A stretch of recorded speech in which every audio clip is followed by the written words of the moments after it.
Sementara hari memasuki malam, Alfa belum juga dapat tertidur. Saat itu, ia juga mendapati keganjalan. Hujan mulai turun dengan terpaan angin yang berhembus kencang. Tiba-tiba, Alfa merasa seperti ada yang...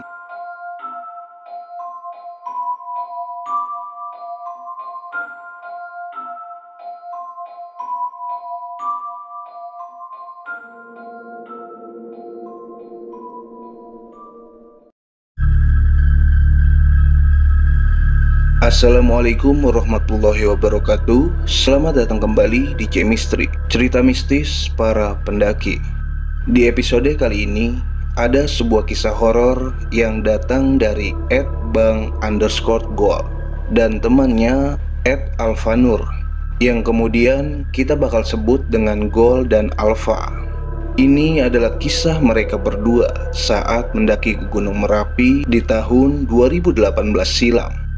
Mereka mendapati pengalaman melihat secara langsung sosok tak berkepala.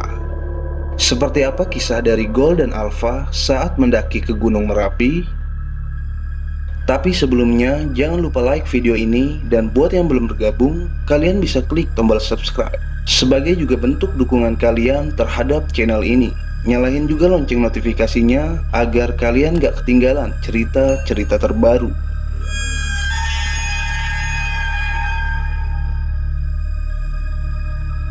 Tepatnya tanggal 5 April 2018. Selepas subuh, Gol dan Alfa berangkat dari kota Banjarnegara. Kebetulan ini adalah pendakian pertama mereka, dan Gunung Merapi lah yang menjadi pendakian perdananya. Sebelum berangkat, perasaan Gol memang sudah tak enak. Tapi karena persiapan yang sudah matang, ia tetap berangkat, juga dengan izin orang tuanya. Singkatnya, sekitar pukul 9 pagi, Gol dan Alfa tiba di base camp Merapi via Selo. Gol membeli air mineral dan mengurus registrasi, sementara Alfa melakukan repacking dan bersiap-siap. Setelah semuanya selesai, mereka berdoa terlebih dahulu, kemudian memulai perjalanan. Karena Gol dan Alfa baru pertama mendaki, mereka berjalan dengan sangat pelan. Sedikit-sedikit berhenti. Perjalanan pun terasa sangat lama. Cuaca kala itu berkabut. Hawa dingin semakin menusuk, walaupun siang hari. Perjalanan terasa sangat lama. Dari base camp sampai gerbang pendakian Gunung Merapi, mereka harus rela menghabiskan waktu selama kurang lebih 2 jam perjalanan. Sesampainya di gerbang pendakian, Gol dan Alfa segera melaksanakan sholat zuhur karena waktu yang sudah memasuki. Setelah itu, mereka lanjut berjalan. Perjalanan yang awalnya biasa-biasa saja, tiba-tiba berubah menjadi mistis. Dimulai dari adanya suara burung gagak, kabut yang semakin tebal, hingga gerimis yang membuat suasana menjadi horor.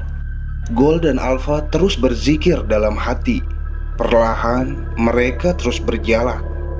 Kemudian sebelum sampai di pos 1, tiba-tiba Gol terkena kram otot di kakinya. Di saat yang bersamaan pula, seperti ada yang mendorongnya dari arah depan.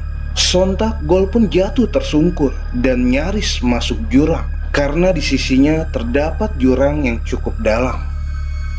Beruntungnya, Gol tidak sampai masuk ke jurang. Lalu Alfa segera mengurut kaki Gol. Dan tak lama kemudian, keadaan kaki Gol sedikit membaik. Mereka pun segera melanjutkan perjalanan. Perjalanan semakin terasa lambat seiring dengan kaki Gol yang belum benar-benar pulih. Kala itu, mereka melewati sebuah batu besar yang pecah di tengah-tengahnya.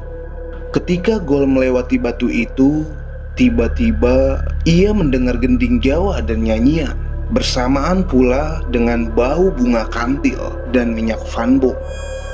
Sontak Gol pun terdiam. Ia tak berkata ke Alfa agar suasana tetap tenang. Tak lama kemudian, mereka tiba di pos 1. Gold dan Alpha memutuskan untuk beristirahat di sana. Dan selang beberapa saat kemudian, terlihat segerombolan burung jalak. Entah dari mana datangnya, burung-burung itu ramai berkumpul di area itu. Setelah kurang lebih 30 menit beristirahat, Gold dan Alpha pun melanjutkan perjalanan. Seketika burung-burung itu pergi entah kemana. Hawa dingin, kabut tebal dan gerimis mengiringi langkah kaki mereka. Tak terasa hari mulai sore. Sayup-sayup terdengar suara azan asar. Mereka belum juga sampai di pos 2. Entah kenapa pos 2 terasa jauh sekali. Saat itu Gold sudah terlihat lelah. "Fa, kayaknya gue udah gak kuat jalan lagi deh. Kaki gue udah sakit banget." Energi Gold sudah benar-benar terkuras habis. Ia sudah tak sanggup lagi untuk berjalan. Rasanya ia ingin segera membuka tenda lalu beristirahat. Lantas Alpha pun segera mengajak Gold untuk rehat sejenak di pinggir tebing batu wadas. Tapi tiba-tiba tak jauh dari tempat itu, Gold melihat seseorang yang memakai baju serba putih dengan duduk bersila tetapi tanpa adanya kepala. Hanya tubuhnya saja yang terlihat. Sontak Gold pun terkejut dan langsung berkata kepada Alpha, "Itu siapa, Fa?" "Mana? Gak ada siapa-siapa." "Serius lu gak ngeliat?" "Enggak, siapa sih?" Lantas Gold pun hanya terdiam. Sesekali melihat kembali ke arah itu. Ia melihat jelas seseorang yang sedang duduk bersila, tapi kepalanya di mana? Rasa takut semakin menjadi, namun rasa lelah yang dirasakannya melebihi rasa takutnya. "Lu masih kuat jalan, Gol?" "Udah gak kuat gue. Bentar ya, gue cari space dulu, soalnya ini jalur pendakian." Sambil Alpha mencari space untuk mendirikan tenda, Gold pun kembali melihat ke arah sosok itu. Tapi saat itu, dengan sekejap, sosok tanpa kepala itu sudah tiada. Alpha sudah tak fokus akan sesuatu. Ia benar-benar sudah nampak kelelahan. Hampir-hampir ia ingin pingsan. Tak lama kemudian, Alpha mendapat tempat untuk mendirikan tenda. Ada sedikit space di samping jalur pendakian. Mereka melakukan semata-mata karena darurat. Tidak diwajibkan sebenarnya untuk mendirikan tenda di samping jalur. Tapi karena Gold yang memang sudah tak sanggup lagi untuk berjalan, mau tak mau mereka terpaksa untuk mendirikan tenda di sisi jalur. Setelah tenda berdiri, mereka pun segera memasak. Sementara itu, kabut semakin tebal. Setelah makanan siap, mereka pun segera menyantapnya. Tak lama kemudian, tiba-tiba Gold mendengar suara auman. Entah itu suara harimau atau apa. Suara itu terdengar sangat keras sekali dari samping tendanya. Gold pun terus berzikir, dan karena ia juga sudah kelelahan, ia tak menghiraukan dan langsung tertidur. Sementara hari memasuki malam, Alpha belum juga dapat tertidur. Saat itu, ia juga mendapati keganjalan. Hujan mulai turun dengan terpaan angin yang berhembus kencang. Tiba-tiba, Alpha merasa seperti ada yang menggeser-geser tendanya. Alpha yang mendapati kejanggalan pun ingin sekali membangunkan Gold. Tapi karena melihat Gold yang nampak benar-benar kelelahan, ia memilih untuk tidak membangunkannya. Ia pun melawan rasa takutnya sendirian.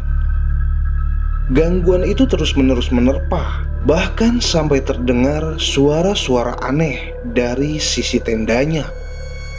Alpha terus berdoa dan berzikir di dalam hatinya, sampai akhirnya ia pun tertidur di tengah-tengah ketakutannya. Singkatnya, pagi pun tiba. Gold dan Alpha terbangun. Kala itu cuaca sangat cerah.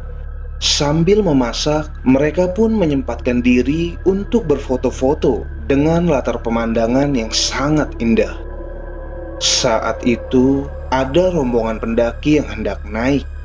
Rombongan itu berasal dari Jogja, backpacker Nusantara. Gold dan Alpha pun menawarkan makan kepada rombongan pendaki tersebut. Karena mempunyai tujuan yang sama, yaitu pasar bubrah, Gold dan Alpha pun meminta bergabung dalam rombongan tersebut. Selesai makan, Gold dan Alpha langsung merapikan tendanya dan berjalan menuju pasar bubrah bersama dengan rombongan asal Jogja itu. Ketika sampai di pertengahan jalan menuju ke pos 2, jalan itu dipenuhi dengan bebatuan besar. Lantas mereka kembali memutuskan untuk rehat sejenak. Saat itu salah satu rombongan asal Jogja yang bernama Mas Ari bertanya kepada Gold dan Alpha, "Kalian cuma berdua?" "Iya mas, kami cuma berdua." "Yakin cuma berdua?" "Emang kenapa mas?" "Aku lihat kamu bertiga tadi.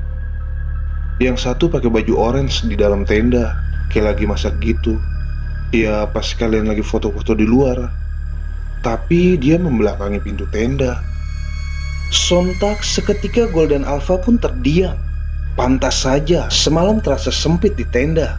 Padahal mereka menggunakan tenda berkapasitas 4 orang. Setelah cukup mengembalikan tenaga, mereka semua melanjutkan perjalanan. Selama perjalanan menuju pasar bubrah, tidak ada kejanggalan yang terjadi.